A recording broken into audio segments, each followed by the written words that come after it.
wabarakatuh. Di sini kami kelompok 7 pragmatik. Sebelumnya perkenalkan, saya Ayu Rahmania dengan 3 digit MPM akhir 001. Di sini saya ditemani oleh saya Aulia Divadri Anindya dengan 3 digit akhir NPM 020. Saya Fitria Anissa Muhtar dengan akhir NPM 026. Pada kesempatan kali ini, kami akan membahas analisis percakapan sederhana antara penjual dan pembeli dengan menggunakan teori tindak tutur, prinsip kerjasama, dan prinsip kesatuan berbahasa. Sebelum masuk ke pembahasan, mari kita saksikan terlebih dahulu cuplikan video percakapannya.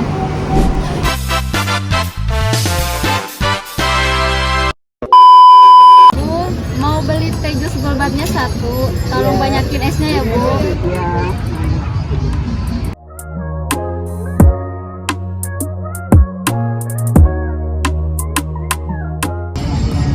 Bu, ini uangnya. Terima kasih banyak Bu. Sama-sama nih. Dalam video tersebut, Cia sebagai pembeli berkata, "Ibu mau beli es teh golbatnya 1, tolong banyakin esnya ya." Ibu penjual menjawab, "Iya." Kemudian Cia menyerahkan uang sambil berkata, "Ibu, ini uangnya, terima kasih banyak Bu." Lalu ibu menjawab, "Sama-sama Neng." Itulah percakapan singkat yang akan kami analisis lebih dalam. Nah teman-teman, jika dilihat dari teori tindak tutur, setiap ujaran memiliki fungsi tertentu dan komunikasi. Pada percakapan tadi, kita dapat menemukan 4 jenis tindak tutur utama. Yang pertama, saat Cia mengatakan, "Ibu mau beli es teh golbatnya 1 ya," tuturannya termasuk ke dalam tindak ilokusi direktif. Nah, karena pembeli meminta penjual untuk melakukan tindakannya, yaitu untuk membuatkan minuman dengan tambahan es yang lebih banyak. Nah, kedua, ketika ibu itu menjawab iya, tuturan ini termasuk tindak ilokusi ekspresif karena menunjukkan kesediaannya dan keramahan dari penjual.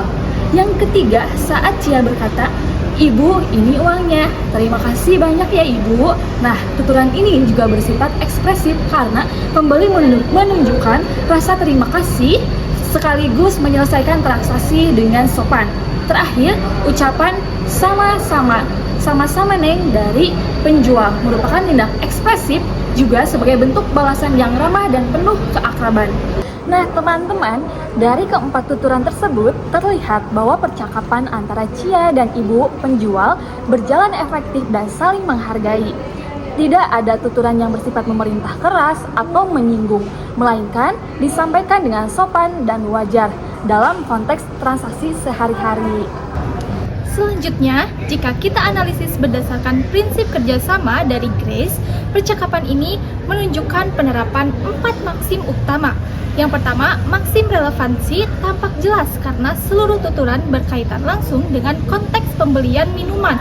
Lalu, maksim kuantitas terlihat dari penyampaian informasi yang cukup, tidak berlebihan dan tidak kurang. Kemudian, maksim kualitas tercermin dari kejujuran informasi yang diberikan, seperti tanggapan penjual yang sesuai kenyataan. Sementara itu, maksim cara tampak pada tuturannya yang jelas, ringkas, dan mudah dipahami.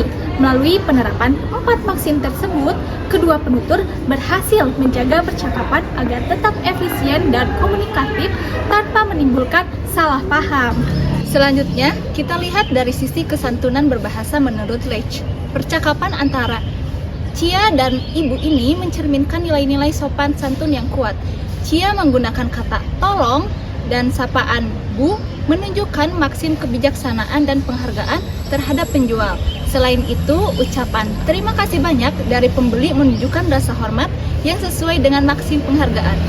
Sementara itu, respon penjual seperti iya dan sama-sama Neng menggambarkan maksim kesepakatan dan kesimpatian yang menunjukkan keramahan dan rasa peduli kepada pembeli. Semua ini memperlihatkan bahwa kesantunan berbahasa menjadi kunci penting dalam menjaga keharmonisan komunikasi antar individu. Nah teman-teman, dari hasil analisis tadi yang telah teman-teman simak videonya, dapat kita simpulkan atau jelaskan bahwa percakapan antara Cia dan ibu penjual merupakan contoh komunikasi yang sopan, efektif, dan penuh kerjasama. Meskipun percakapannya sederhana, percakapan tersebut menunjukkan bagaimana dua orang dapat berinteraksi dengan saling menghormati dan menjaga etika berbahasa. Melalui contoh singkat itu, kita belajar bahwa berbahasa dengan sopan bukan hanya soal kebiasaan, tetapi juga bentuk penghargaan terhadap orang lain dalam konteks apapun, baik di sekolah, di lingkungan masyarakat, maupun dalam kegiatan sehari-hari. Kesantunan berbahasa tetap menjadi hal yang paling penting untuk dijaga. Terima kasih sudah menyimak video kami. Semoga analisis ini bermanfaat dan dapat menambah pemahaman kita tentang pentingnya sopan santun dalam berkomunikasi. Sampai jumpa di video berikutnya. Wassalamualaikum Warahmatullahi wabarakatuh.